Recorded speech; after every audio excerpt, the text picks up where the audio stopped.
संतां के कारज आप खलोया, संतां के कारज हर कम करावण आया राम।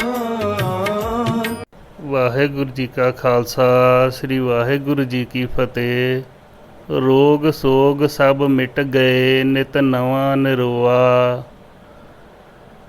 जगत तमाशा देखण हार, स्वामी भगतां दी करनी उत्ते जुगां जगांतरां तक फुੱਲ चढ़ाउंदा है। साधु दा बचन कुलां तक अटल अमलां विच रहिंदा है। महात्मा दे बचन दरगाही वही अंदर, ਉਹਨਾਂ ਦੀ ਰਸਨਾ ਕਮਲ ਨਾਲ ਸੁਨਹਿਰੀ ਅੱਖਰਾਂ ਵਿੱਚ ਉਕਰੇ ਜਾਂਦੇ ਹਨ। ਇਸ ਅਮਿੱਟ ਸੱਚਾਈ ਦੀ ਪ੍ਰਤੱਖ ਮਿਸਾਲ ਲਾਲਾ ਜਗਤ ਨਾਥ ਦਲਾਲ ਬਠਿੰਡੇ ਵਾਲਿਆਂ ਦੇ ਘਰ ਮੌਜੂਦ ਹੈ।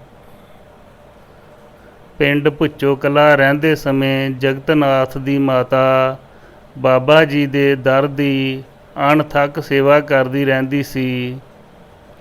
ਕਦੀ ਝਾੜੂ ਦੀ ਸੇਵਾ, ਕਦੀ ਪਾਣੀ ਦੀ, ਕਦੇ ਸੰਗਤ ਦੀ ਸੇਵਾ ਕਰਦੀ, ਅੱਕਦੀ ਥੱਕਦੀ ਨਹੀਂ ਸੀ।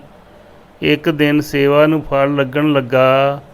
ਹਜ਼ੂਰ ਨੇ ਖੁਸ਼ੀ ਨਾਲ ਬੈਠਿਆਂ ਪੁੱਛਿਆ, ਮਾਈ ਤੇਰੇ ਪਰਿਵਾਰ ਦਾ ਕੀ ਹਾਲ ਹੈ? ਮਾਈ ਨੇ ਉੱਤਰ ਵਿੱਚ ਕਿਹਾ, ਮਹਾਰਾਜ ਬੱਚੇ ਕੁਝ ਢਿੱਲੇ ਹੀ ਰਹਿੰਦੇ ਹਨ, ਕਦੇ ਕੋਈ ਬਿਮਾਰ, ਕਦੇ ਕੋਈ। ਹਜ਼ੂਰ ਨੇ ਬਚਨ ਕੀਤਾ, ਕੁਝ ਨਹੀਂ ਹੋਣ ਲੱਗਾ, ਤੇਰੇ ਪਰਿਵਾਰ ਦੇ ਬੱਚੇ ਵੱਟਿਆਂ ਵਰਗੇ ਹੋਣਗੇ। ਕੋਠੇ ਤੋਂ ਰੁੜ ਜਾਣ 'ਤੇ ਵੀ ਵਾਲ ਵਿੰਗਾ ਨਹੀਂ ਹੁੰਦਾ। ਇਹ ਬਚਨ ਅਟੱਲ ਹੈ। ਜਗਨਨਾਥ ਦਲਾਲ ਦੱਸਦਾ ਹੈ ਕਿ ਸਾਡੇ ਕਈ ਬੱਚੇ ਦੂਜੀ ਮੰਜ਼ਿਲ ਤੋਂ ਪੱਕੇ ਫਰਸ਼ 'ਤੇ ਡਿੱਗੇ ਹਨ, ਪਰ ਉਹਨਾਂ ਦਾ ਵਾਲ ਵੀ ਵਿੰਗਾ ਨਹੀਂ ਹੋਇਆ। ਸਾਧ ਬਚਨ ਅਟਲਾਦਾ। ਇਹ ਬਚਨ ਸੇਠ ਜਗਨਨਾਥ ਪ੍ਰਾਪਰਟੀ ਡੀਲਰ ਬਠਿੰਡਾ ਤੋਂ ਮਿਲਿਆ। ਸਗਲ ਮਨੋਰਥ ਪੂਰਿਆ, ਨਾਨਕ ਲਿਖਿਆ ਮਾਥ। ਸਗਲ ਮਨੋਰਥਾਂ ਦੀ ਪੂਰਤੀ ਪ੍ਰਭੂ ਦੀ ਕਿਰਪਾ ਨਾਲ ਉਪਲਬਧ ਹੁੰਦੀ ਹੈ। ਅਲੌਕਿਕ ਸ਼ਕਤੀਮਾਨ ਦੀ ਤਸਵੀਰ, ਤਾਰਿਆਂ ਦੀ ਚਮਕ, ਚੰਦਰਮਾ ਦੀ ਰੋਸ਼ਨੀ, ਸੂਰਜ ਦੀ ਤਪਸ਼, ਬਨਸਪਤੀ, ਜੀਵ ਜੰਤੂਆਂ ਦੀ ਉਤਪਤੀ ਹਵਾ ਦੀਆਂ ਗੈਸਾਂ ਵਿੱਚ ਪ੍ਰਤੱਖ ਦਿਖਾਈ ਦਿੰਦੀ ਹੈ। ਇਹ ਸਭ ਕੁਝ ਮਨੁੱਖ ਦੀਆਂ ਦੁਨਿਆਵੀ ਲੋੜਾਂ ਪੂਰੀਆਂ ਕਰਨ ਲਈ ਸਹਾਈ ਹੁੰਦੀ ਹੈ, ਪਰ ਇਹਨਾਂ ਤੋਂ ਬਿਨਾਂ ਫਿਰ ਵੀ ਪਰਮੇਸ਼ਰ ਸਗਲ ਮਨੋਰਥਾਂ ਦੀ ਪੂਰਤੀ ਆਪਣੀ ਕਿਰਪਾ ਦ੍ਰਿਸ਼ਟੀ ਨਾਲ ਹੀ ਕਰਦਾ ਹੈ। ਨੰਬਰਦਾਰ ਨਥਾ ਸਿੰਘ ਕਾਂਗੜ, ਪਿੰਡ ਦੀਨਾ ਕਾਂਗੜ, ਪਿੰਡ ਦਾ ਵਾਸੀ ਬਾਬਾ ਜੀ ਦੀ ਸੇਵਾ ਵਿੱਚ ਦੁੱਧ ਲੈ ਕੇ ਆਇਆ ਕਰਦਾ ਸੀ। ਇਹਨਾਂ ਦੇ ਨਾਲ ਭਾਈ ਰੂਪੇ ਦਾ ਵਾਸੀ ਨਰੈਣ ਸਿੰਘ ਵੀ ਹਾਜ਼ਰੀ ਭਰਦਾ ਰਹਿੰਦਾ ਸੀ। ਇੱਕ ਵਾਰ ਨੰਬਰਦਾਰ ਦੁੱਧ ਲੈ ਕੇ ਆਇਆ ਤਾਂ ਹਜ਼ੂਰ ਨੇ ਸੇਵਾ ਲਾ ਦਿੱਤੀ ਕਿ 3 ਸਾਲ ਇੱਥੇ ਹੀ ਰਹਿਣਾ ਅਤੇ ਸੇਵਾ ਕਰਨੀ ਹੈ। ਉਸ ਨੇ ਸਤ ਬਚਨ ਕਰਕੇ ਸੇਵਾ ਸ਼ੁਰੂ ਕਰ ਦਿੱਤੀ। 3 ਸਾਲ ਦਾ ਸਮਾਂ ਬੀਤ ਗਿਆ।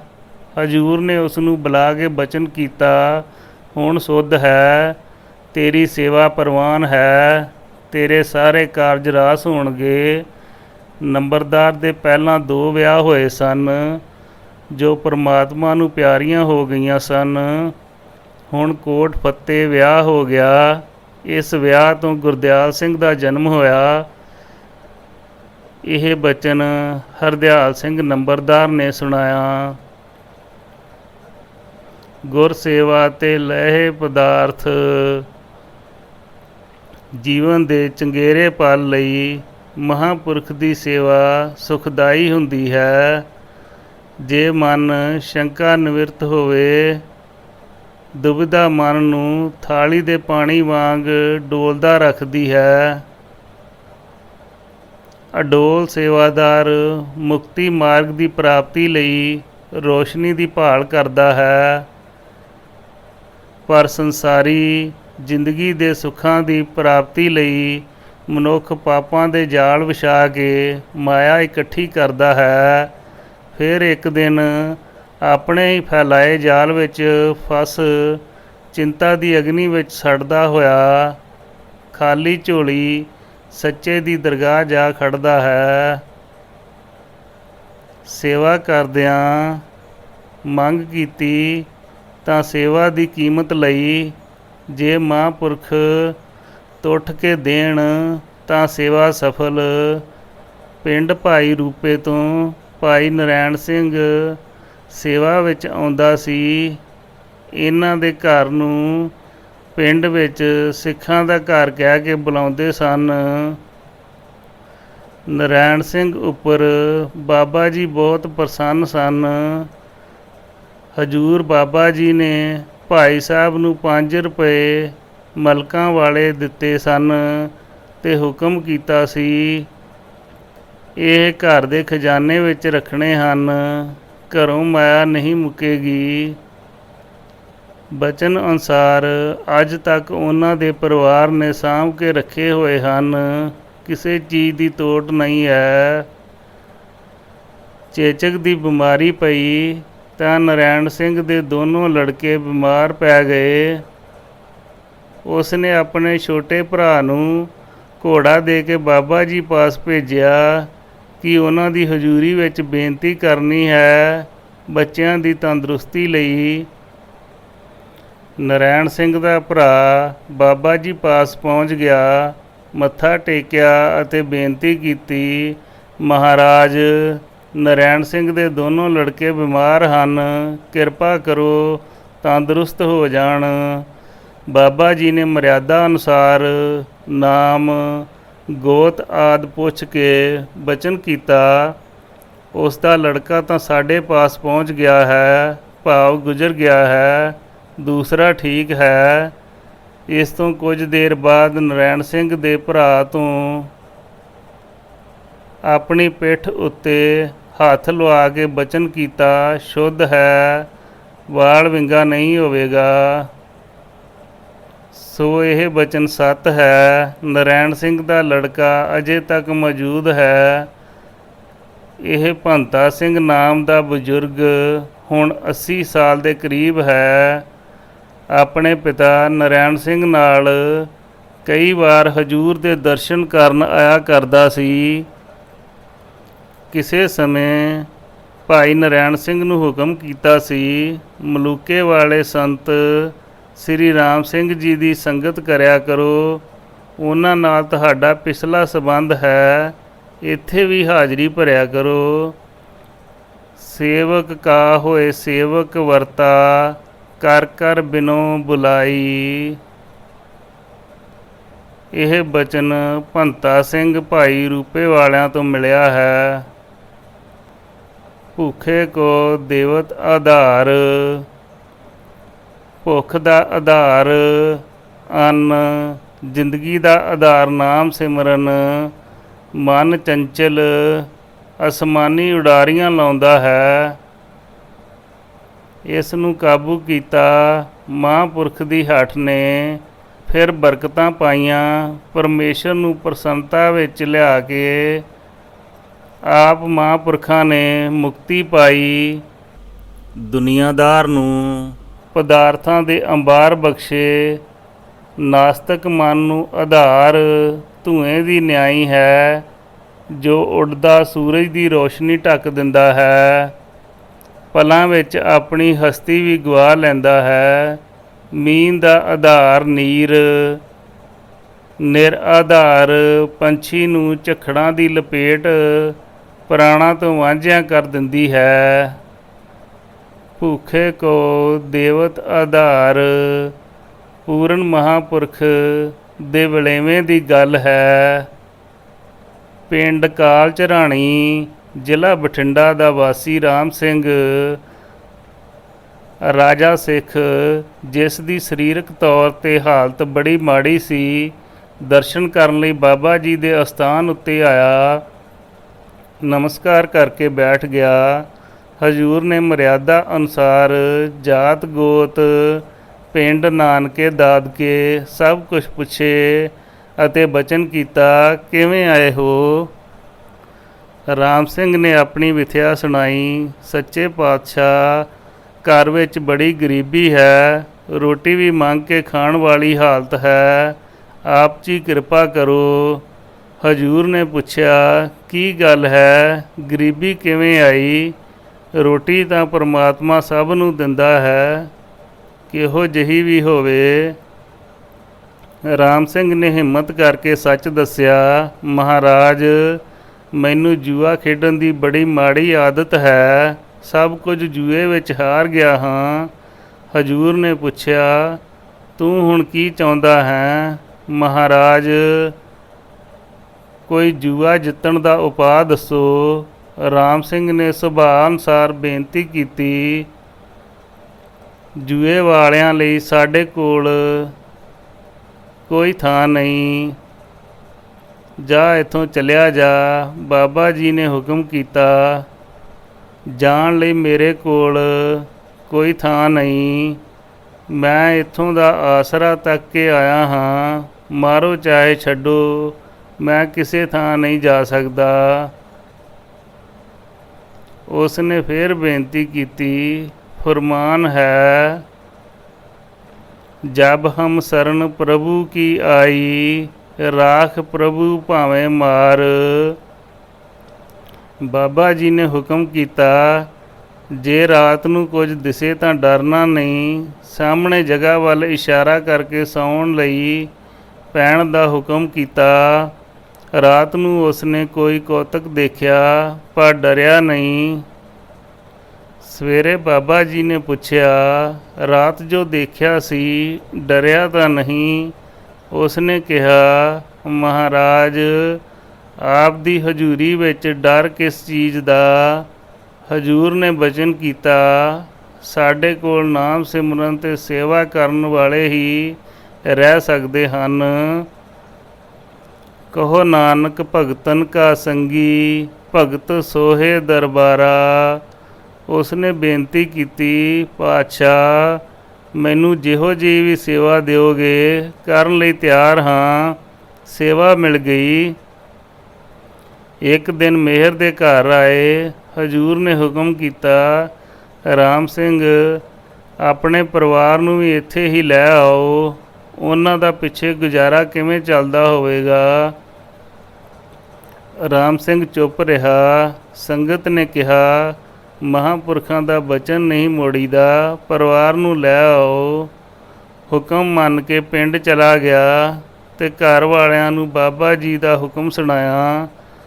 ਉਸ ਦੀ ਪਤਨੀ ਗੰਗੀ ਨੇ ਜਵਾਬ ਦਿੱਤਾ, ਇੱਥੇ ਤਾਂ ਮੰਗ ਕੇ ਮਜ਼ਦੂਰੀ ਕਰਕੇ ਖਾ ਲੈਂਦੇ ਹਾਂ, ਉੱਥੇ ਭੁੱਖੇ ਹੀ ਨਾ ਰਹਿਣਾ ਪਵੇ। ਉਸ ਨੂੰ ਕੀ ਪਤਾ ਸੀ ਕਿ ਇਹ ਘਰ ਤਾਂ ਉਹ ਹੈ ਜਿੱਥੇ ਜੋ ਮੰਗੇ ਠਾਕੁਰ ਆਪਣੇ ਤੇ ਸੋਈ ਸੋਈ ਦੇਵੇ। ਇਹ ਸਮਰੱਥ ਮਹਾਂਪੁਰਖਾਂ ਦਾ ਘਰ ਹੈ। ਰਾਮ ਸਿੰਘ ਨੇ ਕਿਹਾ, ਉੱਥੇ ਜਾ ਕੇ ਦੁਨੀਆ ਭੁੱਲ ਜਾਂਦੀ ਹੈ, ਆਉਣ ਨੂੰ ਦਿਲ ਨਹੀਂ ਕਰਦਾ। ਉਸ ਅਸਥਾਨ 'ਤੇ ਜਾ ਕੇ ਦੇਖੋ। ਰਿੱਧ ਸਿੱਧ ਨੌ-ਨਿੱਧ ਜਾ ਕੇ ਅੰਮ੍ਰਿਤਾ ਪ੍ਰਵਾਹ ਵਾਲੀ ਗੱਲ ਉੱਥੇ ਪ੍ਰਤੱਖ ਹੈ। ਅਗਲੇ ਦਿਨ ਰਾਮ ਸਿੰਘ, ਗੰਗੀ, ਇੱਕ ਲੜਕੀ ਅਤੇ 2 ਲੜਕੇ ਬਾਬਾ ਜੀ ਦੇ ਚਰਨਾਂ ਵਿੱਚ ਪਹੁੰਚੇ। ਹੁਕਮ ਅਨੁਸਾਰ ਸੇਵਾ ਵਿੱਚ ਲੱਗ ਗਏ। ਬਾਬਾ ਜੀ ਨੇ ਹੁਕਮ ਦਿੱਤਾ ਸੇਵਕਾਂ ਨੂੰ ਕਿ ਮੁੰਡਿਆਂ ਨੂੰ ਇੱਕ ਇੱਕ ਸੇਰ ਦੁੱਧ ਦਿੱਤਾ ਜਾਵੇ।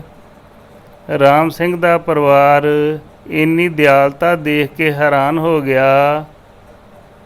ਰੋਟੀ ਤੋਂ ਮੁਤਾਜ ਹੋਇਆਂ ਤੇ ਇੰਨੀ ਕਿਰਪਾ ਮਹਾਰਾਜ ਦੀ। ਮੁੰਡੇ ਦੁੱਧ ਪੀ ਕੇ ਛਾਲਾਂ ਲਾਉਂਦੇ।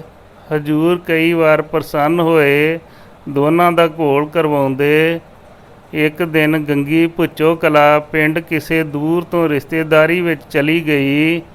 ਰਾਤ ਉੱਥੇ ਹੀ ਰਹਿ ਪਈ। ਪਿੱਛੋਂ ਲੜਕੀ ਰੋਂਦੀ ਰਹੀ। ਅਗਲੇ ਦਿਨ ਇਸ ਖਿਆਲ ਨਾਲ ਗੰਗੀ ਨੇ ਬੇਨਤੀ ਕੀਤੀ ਕਿ ਕੁੜੀ ਨੂੰ ਬੁਖਾਰ ਹੋ ਗਿਆ ਹੋਵੇਗਾ, ਇਸ ਕਰਕੇ ਰੋਂਦੀ ਹੋਵੇਗੀ। ਹਜੂਰ ਨੇ ਹੁਕਮ ਕੀਤਾ, ਲੜਕੀ ਬੁਖਾਰ ਕਰਕੇ ਨਹੀਂ ਰੋਂਦੀ ਸੀ, ਇਸ ਕਰਕੇ ਰੋਂਦੀ ਹੈ ਕਿ ਤੁਹਾਡੀ ਸੇਵਾ ਪ੍ਰਵਾਨ ਹੈ, ਹੁਣ ਆਪਣੇ ਘਰ ਚਲੇ ਜਾਓ। ਰਾਮ ਸਿੰਘ ਨੇ ਹੱਥ ਜੋੜ ਕੇ ਬੇਨਤੀ ਕੀਤੀ, ਮਹਾਰਾਜ ਘਰ ਤਾਂ ਦੁੱਖ ਤੇ ਭੁੱਖ ਹੀ ਹੈ, ਉੱਥੇ ਜਾ ਕੇ ਭੁੱਖੇ ਰਹਿਣਾ ਪਵੇਗਾ। ਬਾਬਾ ਜੀ ਨੇ ਬਚਨ ਕੀਤਾ, ਤੇਰਾ ਭੁੱਖ ਤੇ ਦੁੱਖ ਅਸੀਂ ਇੱਥੇ ਹੀ ਰੱਖ ਲਿਆ ਹੈ। ਗੰਗੀ ਨੇ ਬੇਨਤੀ ਕੀਤੀ, ਕਿਰਪਾਲੂ ਪਾਤਸ਼ਾਹ, ਮੁੰਡੇ ਦੁੱਧ ਕਿੱਥੋਂ ਪੀਣਗੇ? ਬਾਬਾ ਜੀ ਨੇ ਫਰਮਾਇਆ, ਤੁਹਾਡਾ ਇੱਥੇ ਵਾਲਾ ਦੁੱਧ ਉੱਥੇ ਭੇਜ ਦਿੱਤਾ ਹੈ, ਹੁਣ ਉੱਥੇ ਵੀ ਮਿਲੇਗਾ। ਹੁਕਮ ਮੰਨ ਕੇ ਸਮਾਨ ਬੰਨ੍ਹ ਲਿਆ ਅਤੇ ਆਗਿਆ ਲੈਣ ਆ ਰਹੇ ਰਾਮ ਸਿੰਘ ਦੇ ਮਨ ਵਿੱਚ ਖਿਆਲ ਆਇਆ, ਕੰਮ ਤਾਂ ਮੈਂ ਕਰਨ ਵਾਲਾ ਨਹੀਂ, ਪੈਸੇ ਮੇਰੇ ਕੋਲ ਕੋਈ ਨਹੀਂ, ਗੁਜ਼ਾਰਾ ਕਿਵੇਂ ਚੱਲੇਗਾ? ਅੰਤਰਜਾਮੀ ਪਾਤਸ਼ਾਹ ਨੇ ਮਨ ਦੀ ਬੁੱਝ ਕੇ ਬਚਨ ਕੀਤਾ, ਤੂੰ ਬੇਸ਼ੱਕ ਕੰਮ ਨਾ ਕਰੀ, ਤੈਨੂੰ 5 ਰੁਪਏ ਹਰ ਰੋਜ਼ ਮਿਲਿਆ ਕਰਨਗੇ। ਸਵੇਰੇ ਉੱਠ ਕੇ ਸਿਰਹਾਣੇ ਹੇਠਾਂ ਤੋਂ ਚੁੱਕ ਲਿਆ ਕਰੀ। ਸਤ ਬਚਨ ਕਹਿ ਕੇ ਰਾਮ ਸਿੰਘ ਚਲਾ ਗਿਆ। ਜਿਸ ਦਾ ਕਰਤਾ ਮਿੱਤਰ ਸਭ ਕਾਜ ਸਵਾਰਿਆ। ਭਾਈ ਰਾਮ ਸਿੰਘ ਘਰ ਪਹੁੰਚਿਆ ਤਾਂ ਗੁਆਂਢੀ ਮਿਲਣ ਲਈ ਆਏ। ਆਉਂਦੇ ਜਾਂਦੇ ਗੁਆਂਢੀਆਂ ਵਿੱਚੋਂ ਇੱਕ ਸੇਠ ਨੇ ਰਾਮ ਸਿੰਘ ਨੂੰ ਕਿਹਾ, ਮੇਰੇ ਕੋਲ ਇੱਕ ਮੱਝ ਹੈ, ਮੇਰੇ ਤੋਂ ਸਾਂਭੀ ਨਹੀਂ ਜਾਂਦੀ, ਤੂੰ ਲੈ ਲੈ, ਬੱਚੇ ਦੁੱਧ ਪੀ ਲਿਆ ਕਰਨਗੇ। ਰਾਮ ਸਿੰਘ ਨੇ ਕਿਹਾ, ਮੇਰੇ ਕੋਲ ਕੋਈ ਪੈਸਾ ਨਹੀਂ, ਮੈਂ ਮੱਝ ਕਿਸ ਤਰ੍ਹਾਂ ਲੈ ਲਵਾਂ? ਸੇਠ ਨੇ ਕਿਹਾ, ਕੋਈ ਗੱਲ ਨਹੀਂ, ਪੈਸਿਆਂ ਦੀ ਜਦ ਬਣ ਜਾਣ ਦੇ ਦੇਵੀਂ, ਜੇ ਨਾ ਬਣ ਤਾਂ ਵੀ ਕੋਈ ਲੋੜ ਨਾ ਸਮਝੀ। ਉਸ ਨੂੰ ਤੁਰੰਤ ਹਜੂਰ ਦਾ ਬਚਨ ਯਾਦ ਆਇਆ ਕਿ ਦੁੱਧ ਤਾਂ ਅਸੀਂ ਉੱਥੇ ਭੇਜ ਦਿੱਤਾ ਹੈ। ਉਸ ਦਾ ਮਨ ਭਰ ਆਇਆ ਅਤੇ ਸ਼ੁਕਰਾਨਾ ਕਰਦਾ ਗੱਚ ਭਰ ਆਇਆ। ਅੱਖਾਂ ਦੇ ਅੱਥਰੂ ਕਹਿਣ, ਧੰਨ ਹੈ ਸੱਚੇ ਪਾਤਸ਼ਾਹ, ਕਰਨਾ ਕਰ ਬਿਸ਼ੰਬਰ। ਰਾਮ ਸਿੰਘ ਅੱਖਾਂ ਮੀਟੀ ਬੈਠਾ ਸੋਚ ਰਿਹਾ ਸੀ ਕਿ ਸੇਠ ਅਤੇ ਉਸ ਦਾ ਨੌਕਰ ਮੱਝ ਲੈ ਕੇ ਆ ਗਏ।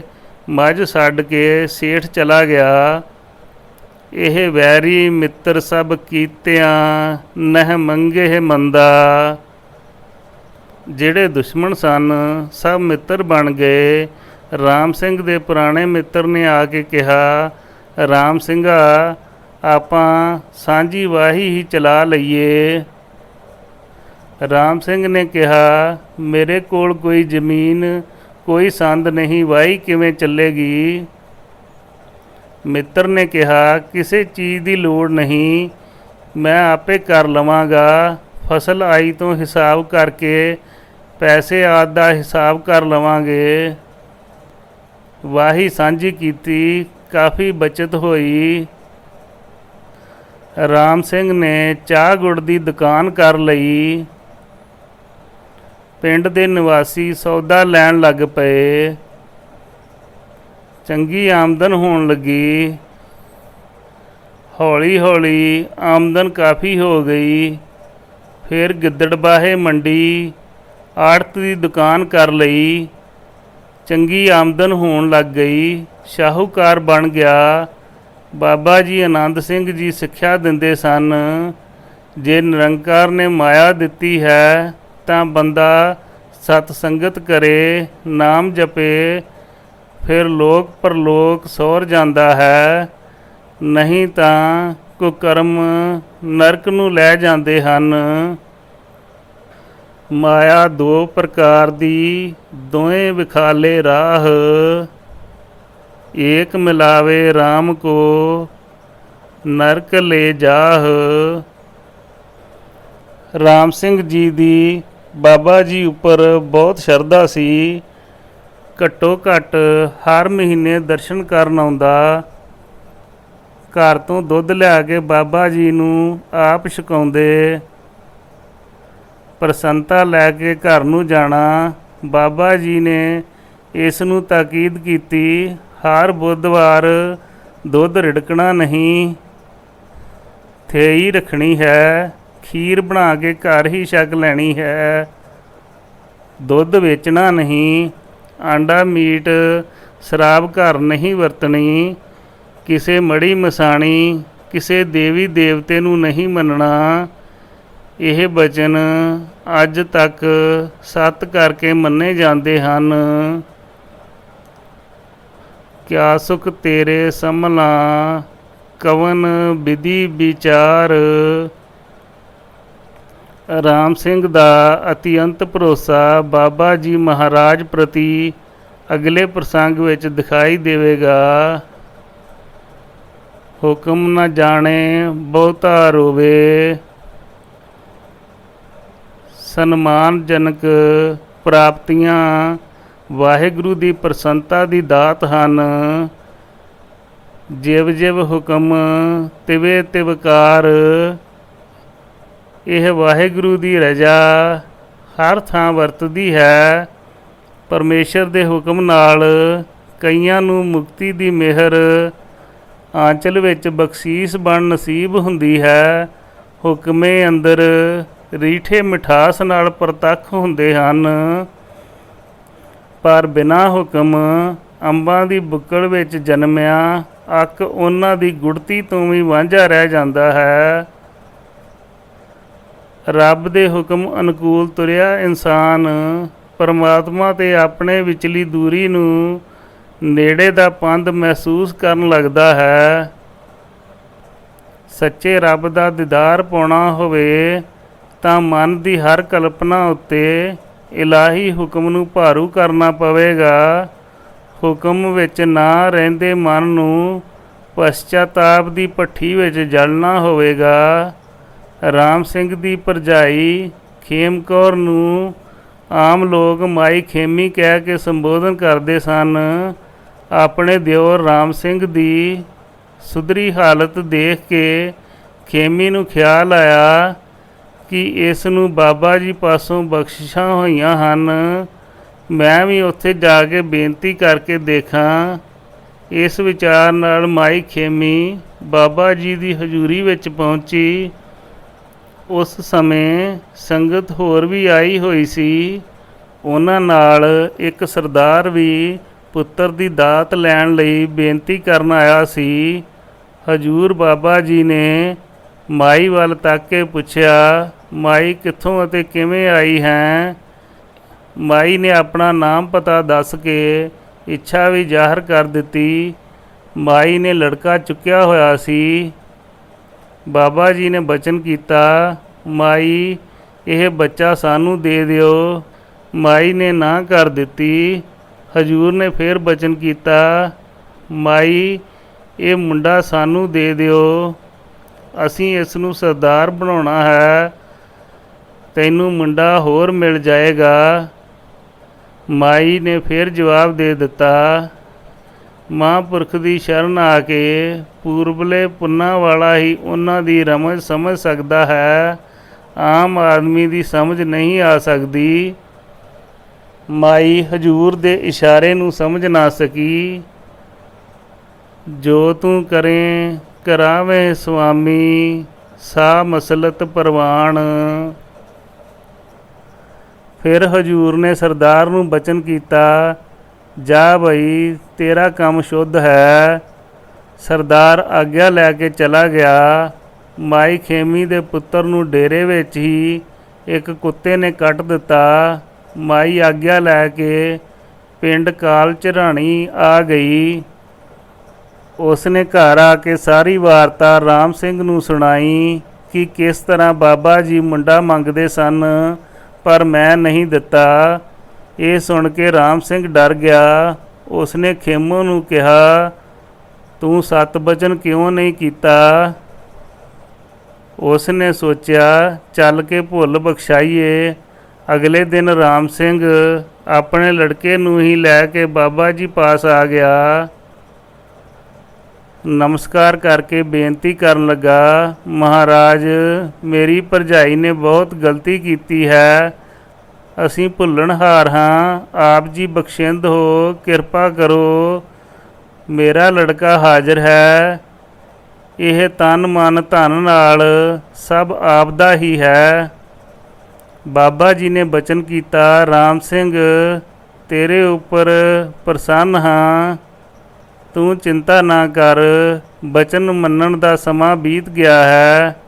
ਤੇਰੇ ਘਰ ਵਾਪਸ ਜਾਣ ਤੋਂ ਪਹਿਲਾਂ ਹੀ ਉਸ ਦਾ ਮੁੰਡਾ ਮਰ ਚੁੱਕਾ ਹੋਵੇਗਾ, ਉਹ ਅਸੀਂ ਲੈ ਲਿਆ ਹੈ। ਜੇ ਬਚਨ ਮੰਨ ਕੇ ਉਸ ਨੂੰ ਦੇ ਦਿੰਦੀ ਤਾਂ ਘਰ ਵਿੱਚ ਸਰਦਾਰੀ ਵੀ ਆ ਜਾਂਦੀ ਤੇ ਉਸ ਨੂੰ ਮੁੰਡਾ ਵੀ ਹੋਰ ਮਿਲ ਜਾਂਦਾ। ਉਸ ਲੜਕੇ ਨੇ ਤਾਂ ਸਰਦਾਰ ਦੇ ਘਰ ਜਨਮ ਲੈਣਾ ਹੀ ਸੀ, ਪਰ ਉਸ ਨੂੰ ਹੋਰ ਮਿਲ ਜਾਂਦਾ। ਉਸ ਲੜਕੇ ਨੂੰ ਸਰਦਾਰ ਨੂੰ ਉਂਝ ਹੀ ਦੇ ਦਿੰਦੇ। ਹੁਣ ਉਸ ਨੂੰ ਜਨਮ ਲੈਣਾ ਪਵੇਗਾ। 9 ਮਹੀਨੇ ਬਾਅਦ ਉਸ ਦਾ ਜਨਮ ਸਰਦਾਰ ਦੇ ਘਰ ਹੋਵੇਗਾ। ਤੇਰੀ ਬਖਸ਼ ਨਾ ਮੇਟੇ ਕੋਈ, ਸਤਿਗੁਰ ਕਾ ਦਿਲਾਸਾ। ਪਰਮੇਸ਼ਰ ਦੀ ਸਵਲੜੀ ਨਦਰ ਖੰਡਰਾਂ ਨੂੰ ਮਹਿਲਾਂ ਵਿੱਚ ਬਦਲ ਦਿੰਦੀ ਹੈ, ਉਜਾੜਾਂ ਦੀ ਹਵਾ ਨੂੰ ਮਹਿਕਾਂ ਦਿੰਦੀ ਹੈ ਬਨਸਪਤੀ। ਮਹਾਂਪੁਰਖਾਂ ਦੀ ਬਖਸ਼ਿਸ਼ ਬੁਝੇ ਹੋਏ ਚਿਰਾਗਾਂ ਵਿੱਚ ਤੇਲ ਬਣ ਰੋਸ਼ਨੀ ਭਰ ਦਿੰਦੀ ਹੈ। ਅੱਡੀ ਹੋਈ ਝੋਲੀ ਨੂੰ ਬਖਸ਼ਿਸ਼ ਨਸੀਬ ਹੋ ਜਾਏ ਤਾਂ ਮਨ ਚਿੰਤਾ ਦੇ ਭਵਰਾਂ ਵਿੱਚ ਗੋਤੇ ਖਾਣ ਤੋਂ ਸੁਰਖਰੂ ਹੋ ਚੰਚਲ ਮਨ ਉਡਾਰੀਆਂ ਅਸਮਾਨੀ ਲਾਉਂਦਾ ਹੈ। ਦਰਗਾਹੀ ਰਹਿਨੁਮਾ ਦਾ ਦਰਸ਼ਨ ਮਾਰਗ ਖੁਸ਼ੀਆਂ ਖੇੜੇ ਲਿਆ ਟਪਕਾਉਂਦਾ ਹੈ। ਇਸ ਬਖਸ਼ਿਸ਼ ਲੜੀ ਦਾ ਇੱਕ ਮਣਕਾ ਨਸੀਬ ਹੋਇਆ ਸੀ। ਰਾਮ ਸਿੰਘ ਪਿੰਡ ਕਾਲ ਝਰਾਣੀ ਵਾਲੇ ਗੁਰਸਿੱਖ ਨੂੰ ਪਿੰਡ ਦੀ ਸੱਥ ਵਿੱਚ ਚਰਚਾ ਹੋਣ ਲੱਗੀ ਕਿ ਰਾਮ ਸਿੰਘ ਕਿਸ ਤਰ੍ਹਾਂ ਦਿਨਾਂ ਵਿੱਚ ਹੀ ਅਮੀਰ ਹੋ ਗਿਆ ਹੈ।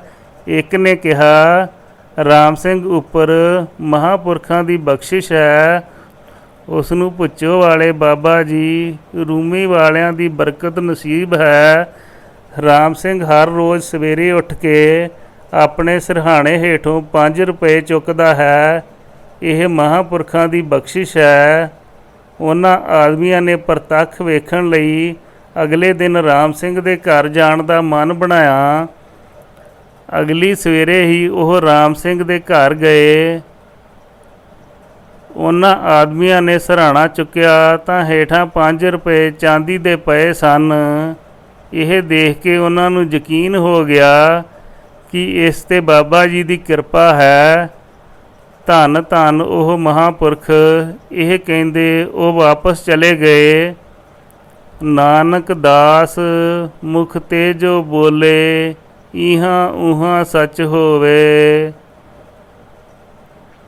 ਇਹ ਰਾਮ ਸਿੰਘ ਪ੍ਰਤੀ ਸਾਰੇ ਪ੍ਰਸੰਗ ਉਹਨਾਂ ਦੇ ਪੁੱਤਰ ਗੁਰਦੇਵ ਸਿੰਘ ਤੋਂ ਮਿਲੇ ਹਨ। ਸ੍ਰੀ ਵਾਹਿਗੁਰੂ ਜੀ ਕਾ ਖਾਲਸਾ, ਸ੍ਰੀ ਵਾਹਿਗੁਰੂ ਜੀ ਕੀ ਫਤਿਹ।